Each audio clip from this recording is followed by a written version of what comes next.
The long-awaited Squid Game 2 finally dropped on Netflix a few weeks ago, and with the return of the iconic Red Light Greenlight game in the show, I thought I'd try to make my own version of this game with action figures in stop motion. For this video, I used the official SH Figuarts Pink Soldier and Frontman, and for the Young Hee doll, I improvised and used this Marvel Legends Peggy Carter body with Xiailing's head. And for the players, well, let me explain. If you somehow don't know, the game scene in the show begins with 456 players, and since this is a recreation, I needed to find a way to get 456 green players to stand in and take their place.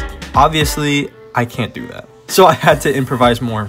The most fitting figures that I have in my collection that somewhat match the green tracksuits is this Comic Electro and Doc Ock from Marvel Legends, so I used them.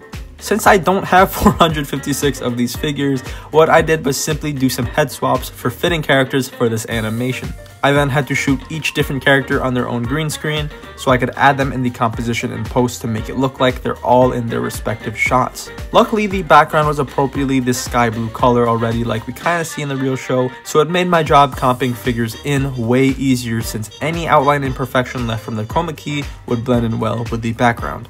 So every shot you see where there is one or more Electro or Doc Ock in the frame, each one was animated on their own to allow them to become one big crowd in the end. And to work around the lack of hundreds of varying head sculpts I'd need, I did a lot of below the waist shots like this one on screen to avoid the need to see all their individual faces. Same thing was pretty much done with the Young Hee doll and the Pink Soldiers, except here the doll was put on a green screen for the sake of making her bigger than the other characters, and the soldiers were given that treatment just to add one more into the frame for symmetry. Some shots were trickier than others, like this door opening one. Many layers were required here with the doll and soldiers being their own layer, the characters walking out, and even opening doors had their own layer for the composition to make sense. But overall, I made it work as well as it could.